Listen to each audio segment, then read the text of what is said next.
dire comment répondre à ces obligations FLE mises en place par le gouvernement et obligatoires à partir du 1er janvier 2024, je le rappelle, quand on est une entreprise de plus de 20 personnes. Mais donc, si je comprends bien, vous, les solutions que vous apportez sont pour ces entreprises de plus de 20 personnes, 50, 2000, 4000, les groupes, on en parlait tout à l'heure, des groupes. Vous vous adaptez à tout ce monde? On a plusieurs solutions FLE dans Metrilio et on a des solutions qui sont adaptées aux petites entreprises de 20 à 50 personnes et on a d'autres solutions pour les entreprises plus grandes et en effet on a des clients qui ont plusieurs milliers de collaborateurs. Metrilio est un éditeur de logiciels spécialisé dans le domaine RH. Dans le domaine RH, on a deux grands domaines, on a la partie art et la partie soft. Nous, on est spécialisé dans la partie soft. Et la partie soft, ça veut dire quoi? C'est tout ce qui ne touche pas à la paye et qui est plutôt lié au développement des collaborateurs dans l'entreprise. Donc, la genèse du sujet, c'est en effet que fin 2022, le gouvernement a mis en place une nouvelle loi et, qui s'appelle le Deal pour l'emploi. Alors, le Deal pour l'emploi couvre toute une série d'éléments, dont un en particulier qui est le droit individuel à la formation. Alors, ça veut dire quoi? Ça veut dire que ce droit individuel à la formation qui est entré en vigueur à partir du 1er janvier 2023, donc pas cette année-ci, l'année d'avant, ça veut dire que tous les employés en Belgique, dans les entreprises de plus de 20 personnes, ont droit à un certain nombre de jours, pour faciliter, on va dire 5 pour tout le monde, il y a des petites variantes, mais 5 jours de formation par an. Par personne. Et par personne. Ça, c'est très important. Tout à fait. L'entreprise avait l'obligation d'octroyer donc ces jours de formation à chaque employé de l'entreprise. Jusqu'à ce stade-là, en 2023, il n'y avait pas de contrôle, c'était une obligation. Et donc, en fait, les employés avaient souvent du mal à savoir où ils en étaient, à quoi ils avaient encore droit, ce qu'ils avaient déjà pris ou pas pris comme jour de formation. Et puis, il y a des petites questions plus subtiles, mais assez ennuyeuses. C'est qu'est-ce qu'on entend par formation? Les formations déterminées par le droit individuel à la formation, est-ce que ce sont toutes les formations? Il y a des formations formelles, des formations informelles. Si je suis manager et que je passe 1 heure ou 2 heures ou une demi-journée à faire ou à transmettre du savoir à quelqu'un de mon équipe. Est-ce que c'est considéré comme? Est-ce que c'est de la formation? Oui. Alors oui, c'est une formation. Et est-ce qu'elle est acceptée dans le cadre de la loi sur le droit individuel à la formation? La réponse est oui. Ah, mais ces formations informelles, on les gère où? Parce que la plupart des logiciels liés à la formation, ils ne sont pas trop intéressés par ce qui est informel, il n'y a pas d'enjeu. Donc les logiciels ont dû s'adapter pour pouvoir prévoir la gestion, la collecte d'une part, et puis la gestion de ces formations, par exemple, individuelles. C'est un exemple parmi des centaines de petits éléments qui paraissent anodins, mais qui peuvent rendre la gestion très compliquée pour l'employeur. Mais depuis 2024, tout a changé. Donc depuis 2024, le gouvernement a décidé d'aller un pas plus loin pour créer de la transparence. La transparence auprès, entre autres, des employés pour qu'ils puissent voir ce à quoi ils ont encore droit. Et donc, il y a un système de compteur qui est mis en place où l'employé peut savoir ce qu'il a déjà pris comme formation pendant l'année, et ainsi de suite. Ce système de compteur est mis à disposition par le gouvernement au travers d'une plateforme qui s'appelle justement le Federal Learning Account ou FLE. Donc, FLE, c'est Federal Learning Account. Alors maintenant, Metrilio rentre dans le jeu. J'ai envie de dire, avec une solution pas toute faite, mais assez sur mesure pour aider justement ces RH, ces employeurs. Chez Metrilio, depuis fin 2022, on a mis en place, entre autres, tous les compteurs pour que l'entreprise puisse enregistrer le nombre de jours de formation auxquels quelqu'un a droit et qu'au fur et à mesure que les formations sont suivies, les compteurs soient mis à jour. Qu'en est-il si un employé se fait licencier ou part de son propre gré, mais qu'il a encore des formations à apprendre ou à avoir? Est-ce que votre logiciel prend en compte tout ça? Est-ce qu'il donne des reminders? Ça fait partie justement des adaptations que nous avons dû faire. Et donc aujourd'hui, oui, Metrilio couvre tous les aspects nécessaires. C'est ça que je voulais t'entendre. Absolument. Et je dirais, et plus que ça, le gouvernement a prévu 3 manières de mettre à jour les données. Donc il y a tout d'abord, on peut le faire manuellement. Il peut soit les mettre à jour en batch, c'est-à-dire en envoyant un fichier qui va mettre à jour, ou soit, la manière la plus avancée, j'ai envie de dire, par une interface en temps réel qu'on appelle l'API, qui est la solution que nous avons choisie parce qu'elle est la plus performante.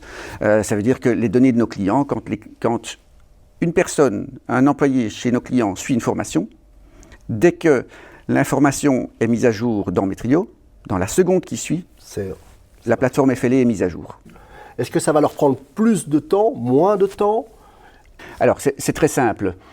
Nous, notre rôle, c'est de faciliter la vie de l'entreprise, dans ce cas spécifique du département RH, et donc de leur enlever un maximum de charges administratives et donc de temps. Tous les modules de Metrilio, et particulièrement leur module de formation, a été élaboré pour faciliter au maximum tous les processus de gestion liés à la formation, pour prévoir tous les cas particuliers qui pourraient poser problème. L'outil Metrilio va faciliter au quotidien la gestion de toutes les formations, la collecte de l'information, et donc le département RH va perdre beaucoup moins de temps que s'il doit le faire avec un outil qui n'est pas adapté. Donc ça, c'est le premier gain de temps.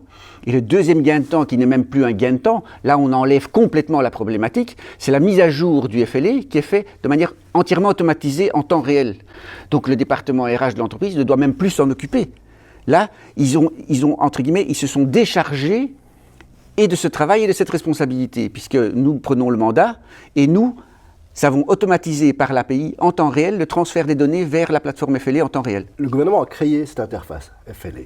Tout le monde a accès. Qu'est-ce que vous pouvez... Pourquoi alors, moi je suis responsable RH, pourquoi je ne peux pas aller dessus tout simplement et encoder mes choses? Qu'est-ce qui va vraiment vous différencier? Alors, pourquoi j'ai besoin de vous? C'est important de bien comprendre justement la différence entre la plateforme FLE et le module de formation qui est proposé par Metrilio. La plateforme FLE, elle a vraiment un champ très limité, fonctionnel très limité, qui a pour but d'aller enregistrer les données nécessaires et liées au droit à la formation, le droit individuel à la formation.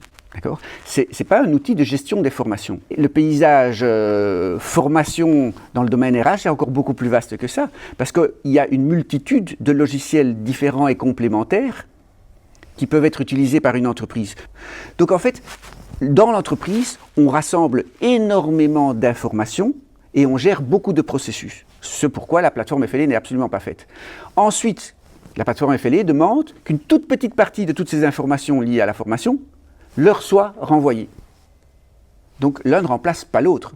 Par contre, vous ne pourrez jamais mettre à jour correctement la plateforme FLE et donc répondre à vos obligations légales si vous ne disposez pas de l'information, de toute l'information, d'une information correcte d'une part, et qu'en plus de ça, vous ne la transmettrez peut-être pas dans les bons délais, et là vous allez avoir un problème. Cette plateforme FLE, je suppose en plus qu'elle elle va pas aller dans des cas un petit peu plus spécifiques. On va prendre des cas. Tu parlais tout à l'heure de quelqu'un qui se fait licencier ou qui quitte la société. Bon, il y a tout cet aspect-là qu'il faut gérer aussi. Il y a d'autres cas un peu plus complexes que votre interface va gérer? Bien sûr, on va gérer l'entièreté de tous ces cas particuliers. Et je dirais, notre métier, c'est quand un de nos clients est confronté à un nouveau cas complexe particulier, mais qu'il en a besoin pour son business, nous devons de le rajouter à notre logiciel. Aujourd'hui, on est en 2024, après on sera en 2025. Qu'est-ce qui se passe avec des formations qui sont à cheval sur 2 années? On les enregistre où? Quand? Comment? Ça, c'est déjà un cas de figure, par exemple. Vous pouvez avoir des sociétés qui sont composées de plusieurs groupes, exactement, de plusieurs entités légales, et ça ne doit pas nécessairement être des grands groupes. Donc si l'employé part d'une enseigne et qui va vers une autre, mais qui appartient au même groupe. Exactement, c'est ce que je voulais dire. Donc, j'ai droit, par exemple, à 5 jours de formation en début d'année.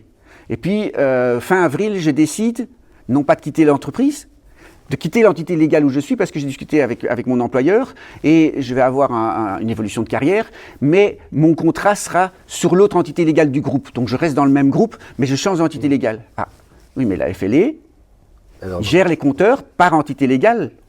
Mais tous ces cas de figure-là faut les gérer aussi. Le Federal Learning Account travaille avec une période de 5 ans. On peut reporter d'une année à l'autre un droit à la formation qui n'aurait pas été pris. Par exemple, j'ai droit à 5 jours. Pour une certaine raison, je n'en ai pris que 4 cette année. Il m'en reste un, je peux le reporter à l'année prochaine. Mais pour le moment, il est prévu une période de 5 ans, au bout de laquelle le report n'est plus possible et les compteurs doivent être mis à zéro. Mais tout ça doit être géré quelque part. Oui, ça me fait penser à une employée qui est son congé de maternité, par exemple. C'est un autre cas de figure, en effet. Qu'est-ce qui se passe? Quelqu'un est un absent de longue durée. Pendant X mois. Et son droit, il se passe quoi? Donc tout ça, vous répondez aux questions et vous apportez une solution. On apporte une solution. De un, on va faciliter le travail du département RH, parce que le côté ergonomique, user-friendly de l'application Metrilio, dans la manière dont elle a été conçue... On le voit sur les images. Là, pour l'instant, il y a quelques images où on voit votre plateforme. Tout à fait. Tout à fait. Et c'est très bien fait. Ça va permettre de gagner beaucoup de temps. Donc, un processus qui, à la base, peut paraître extrêmement rébarbatif, très administratif, lourd et ainsi de suite, nous, notre rôle, c'est de faire en sorte que pour le département RH, ça devienne nettement plus fluide. Et donc, il va y avoir un gain de temps très important, raison pour laquelle on a aussi choisi l'API, donc l'interface en temps réel, plutôt que chaque fois devoir intervenir pour soit uploader en batch, soit le faire manuellement. Là ça devient vraiment très pénible. Merci beaucoup. Avec plaisir.